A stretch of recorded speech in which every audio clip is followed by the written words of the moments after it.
안녕하세요. 다정한 남걱정 다락방TV입니다. 오늘도 저의 다락을 찾아주셔서 감사드리고요. 사연 시작해보도록 하겠습니다. 저는 평범하게 살아온 여자입니다. 그런데 저에게도 평범하지 않은 일이 찾아오더군요. 저의 아버지는 원래 부동산 사업과 작은 사업체 몇 개를 운영하시는 사업가셨습니다. 그래서 저는 어릴 때부터 부족한 것 없이 자라왔어요. 그럼 저희 아버지에게는 작은 바램 같은 것이 있었습니다. 그건 바로 돈이 있다 해도 집안에 의사가 있으면 가족들이 아플 때 잘 챙겨줄 수 있을 것 같다는 말을 하시며 의사에 대한 로망, 그게 아니라면 의사 사위에 대한 로망을 가지고 있으셨어요. 그러던 중 제가 30이 되어도 적당한 남자를 못 만나고 있으니 의사 사위를 보고 싶어서 아버지가 적극적으로 나서서 선자리를 주선해 주셨습니다. 당시 신랑은 저보다 3살이 많은 35살에 동네 병원에 페이닥터로 근무를 하고 있었는데 재력이 있거나 큰 병원에서 일하는 것은 아니었습니다. 하지만 저희 가족들은 의사 사위만 있으면 병원을 차려주는 것은 문제없다며 마음에 들어 하셨어요.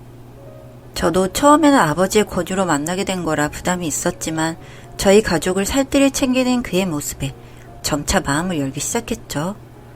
아마 남편이 권위적이고 자존심만 내세웠다면 저는 의사든 뭐든 결혼하지 않았을 것입니다. 여튼 그렇게 저와 남편은 연애 비스무리한 걸 시작했고 평범한 연애를 좀 하다가 바로 결혼 준비에 들어갔습니다. 어차피 선짜리라는 게 다 결혼을 생각하고 보는 것이다 보니 더 시간 끌 필요 없다는 어른들의 말씀이셨죠. 그렇게 결혼 준비를 하고 있는데 아버지께서 본인이 갖고 계시는 빌딩 2층에 병원을 개원해 주셨습니다. 결혼하고 나서 할까 했는데 아버지는 뭐가 그리 급하신지 먼저 개원해 주셨어요. 아버지의 의견에 따라 야망도 있었던 신랑은 본인 병원이 생기자 너무 행복해하면서 일을 정말 열심히 했습니다.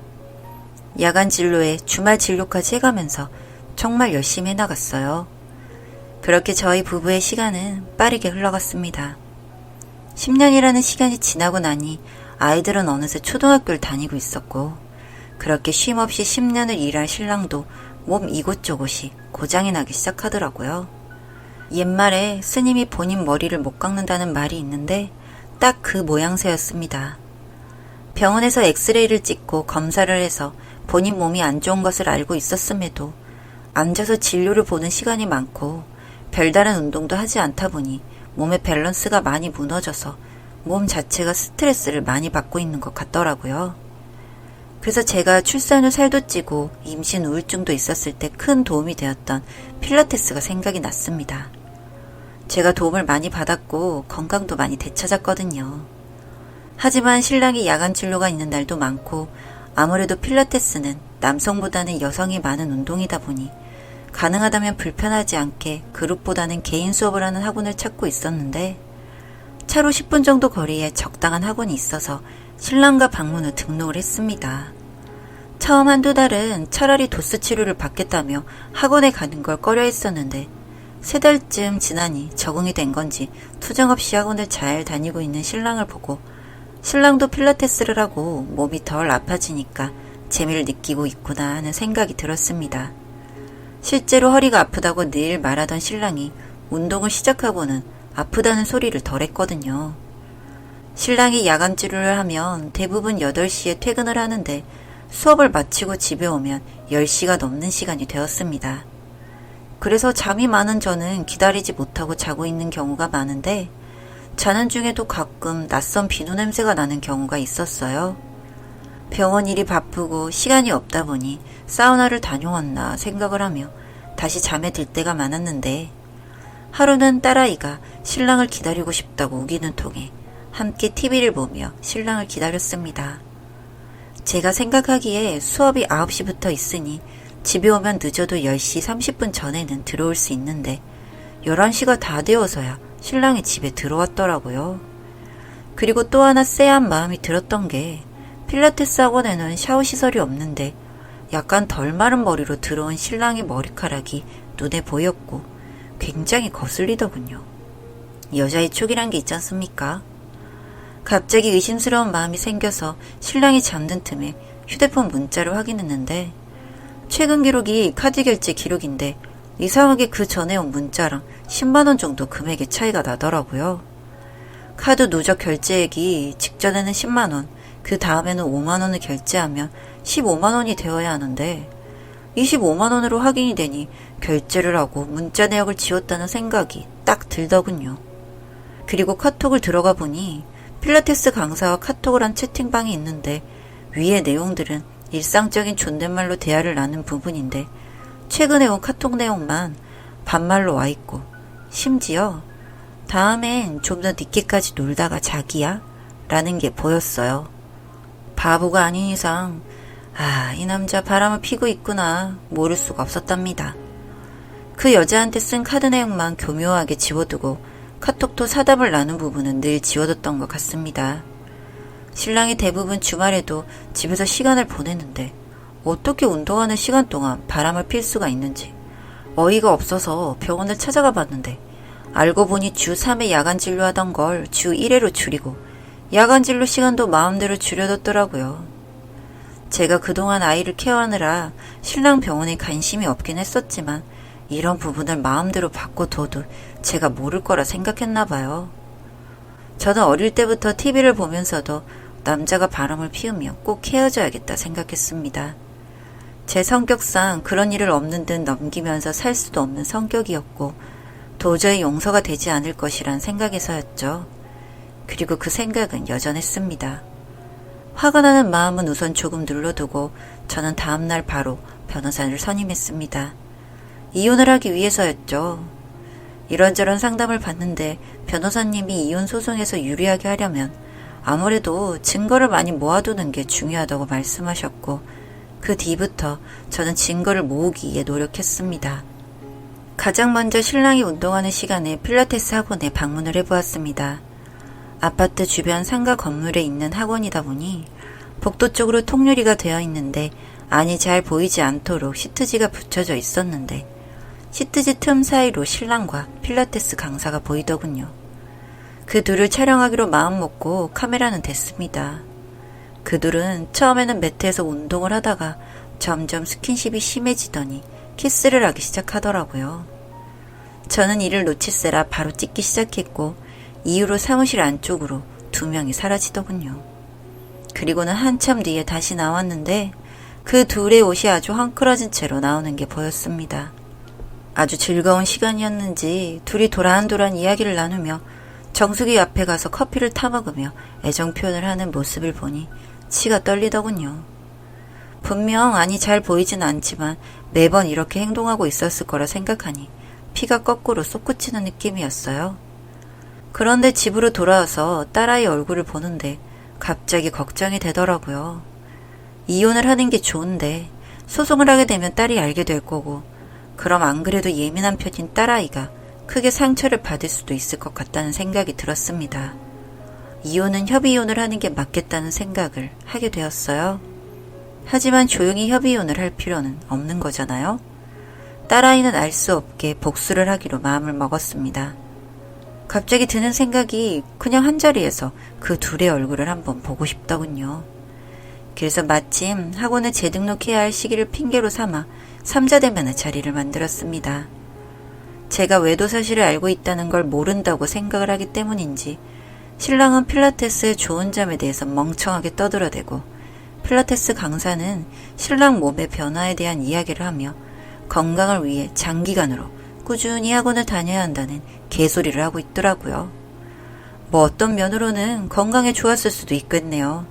생각 같아선 그 짓 하다가 확 죽어버렸으면 싶었지만요. 그런 개소리를 계속 듣고 있자니 사실 제가 비위가 좀 좋지 않은 편이라서 참기가 힘들더라고요. 구역질이 나올 뻔한 걸 삭히고는 그냥 긴 말 없이 사진을 두 인간들 앞에 보여줬습니다. 그 둘은 흠칫 놀라는 듯 하더군요. 남편은 아무 말 못하고 멍하니 사진을 보고 있는데 웃기게도 그 여우 같은 필라테스 강사라는 년이 갑자기 자리에서 일어나더니 신랑 옆으로 가서 앉는 겁니다. 그러면서 제가 있는데 제 남편에게 이 여자랑 이혼해주고 본인이랑 살자면서 팔짱을 끼고 여우짓을 하더라고요. 웃음이 나서 원.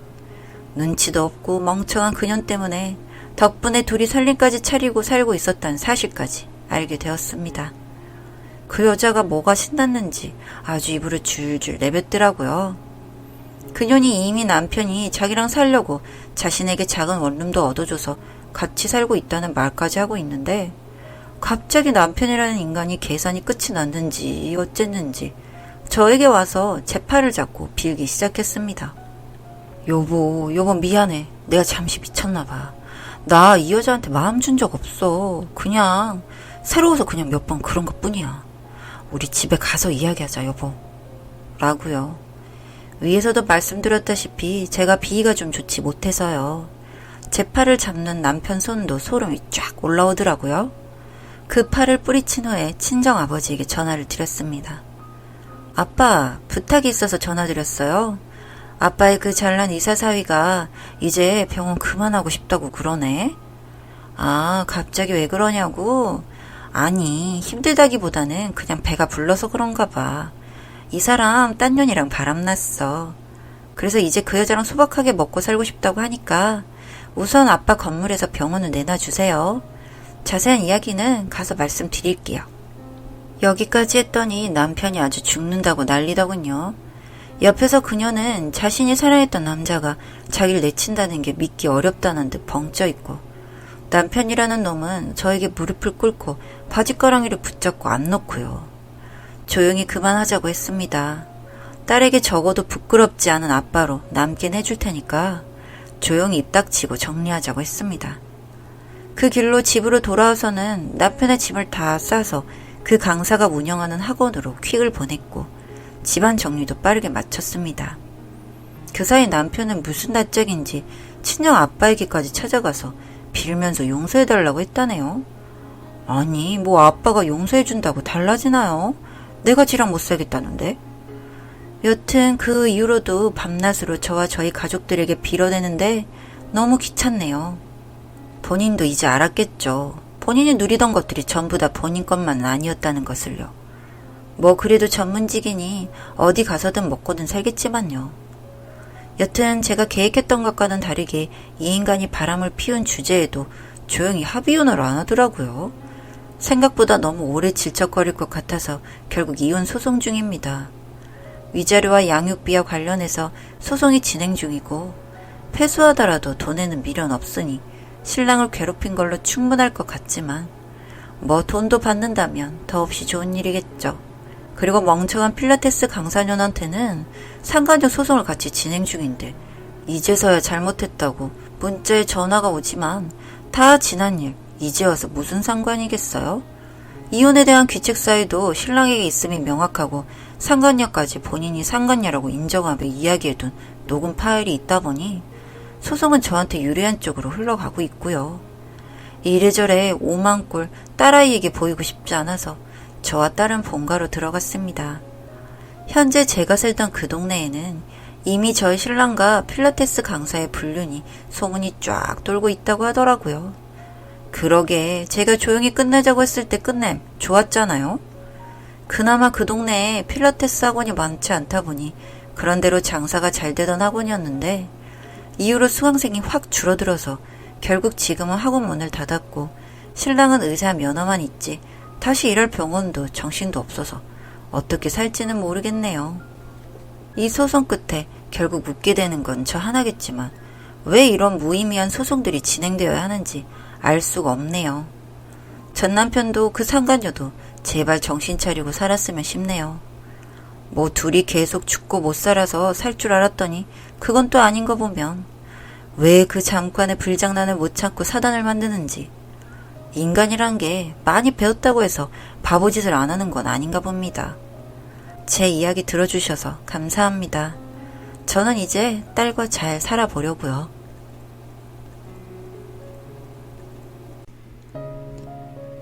다정한 남걱정 다락방TV였습니다.